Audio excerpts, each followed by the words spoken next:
Although the history of Apala music is a bit muddy, its creation and popularity is associated with the late and legendary Haruna Ishola. Born in Ogun State, southwest Nigeria in 1919, Haruna Ishola, who was popularly known as King of Apala music, began his journey into music at a young age. Until his death in 1983, he was regarded as the father of Apala music, achieving great success both locally and internationally. Apala music is claimed by some to have originated from Osun State, in a town in southwestern Nigeria. According to traditional sources, Apala music can be traced to 1938 when a man known as Balogun, alongside his son, emerged as Apala vocalists. Another report stated that Apala music was already in existence before then. Another source claims that a man in Kwara State, Ilorin, is said to have been performing Apala since 1930. There have also been conjectures that Apala sprung from different Yoruba subgroups, which is why there are diverse styles of Apala music. Like Fuji music, evolved as an improvisational style of wurr. It was once known among the Yoruba Muslim community back then as Osun State. Before Haruna Ishola renamed the genre to Apala in 1947, it was initially called something else. Haruna Ishola's son, Musiliu Haruna Ishola, who continued his father's legacy as an Apala musician, also revealed in that his grandfather and forefathers referred to the Apala music in another name, mentioning that the music was not accompanied with drums until his father came in contact with a drummer, after which he incorporated drums and called the music Apala. Apala music is mainly made up of instruments like gourd, rattle, thumb piano, and bell and talking drums. It's highly a percussive music. Apala was created as a form of cultural rebellion to the British Empire's colonial rule over Nigeria, which came to an end when the country gained its independence in 1960. In a bid to go against the grain, performers of Apala, like Ishola, resisted incorporating Western instrumentation in the genre. Though, over time the genre was stripped of its religious undertones as it grew more and more popular over the years. It also began to draw influences from different genres like Cuban music, adopting instruments made from African drums, and is shaped like a conga drum but bigger in size and has a wider range of sounds. Though Ishola was initially introduced to singing by his father, whom he lost as a young boy, it wasn't until 1947 when, at the age of 28, the young man trained in goldsmithery moved to Osogbo to pursue music and form his first Apala group.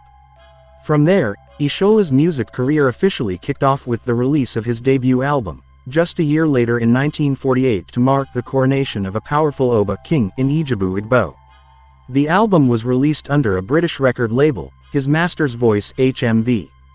However, the album failed to have any commercial impact and couldn't launch Haruna Ishola to fame. Regardless, that didn't deter him from traveling far and wide as a performer, and he soon became one of the most sought-after entertainers for the Nigerian elites and socialites at Awam parties. Throughout the 50s, he reigned supreme as he and his Apala group traveled around the southwest region to make their mark on Nigerian socialites with his repertoire of musical performances. Things took a positive turn for the singer in 1955 when he released a re-recorded version of his 1948 album following the death of a powerful traditional Yoruba king in a tragic accident. The album amassed massive sales as Haruna Ishola rose to acclaim, ultimately becoming the most popular and revered Apala musician in Nigeria. He earned a reputation for his stylistic use of Yoruba proverbs and Quranic recitations in his songs. As was typical with Apala artists, Haruna Ishola opted against adopting Western musical instruments in his music throughout his career. This contributed heavily to his success because the people resonated deeply with music that was devoid of any Western influences, which they believed represented their defiance against British colonial rule. During his performances, Haruna Ishola would often sit alongside his band, a chorus of singers and instrumentalists. His continuously rehearsal with his band group was pivotal in giving Apala its unique sound. He was exceptionally gifted at praise singing, and he would beguile his audience with his powerful vocals. As his fame spread across the continent, Haruna Ishola became more than a musician. He was a social commentator, a philanthropist, and a chronicler of historical events. His lyrics were thought-provoking, and he would ponder about life and profound issues, singing in parables and anecdotes. Haruna Ishola was also one of the first Nigerian artists and the first Apala musician to go on an extensive musical tour across the world, including countries like France, Sweden, USA, UK, Italy, and West Germany. He released an album titled On My Way to London after his return from his London tour, singing, "On My Way to London Ko Suurera," which translates to, "On my way to London, there was no peril."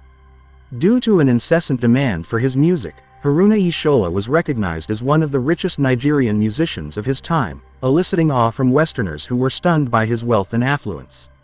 He frequented London and was said to have received welcoming gestures from bank managers upon his arrival.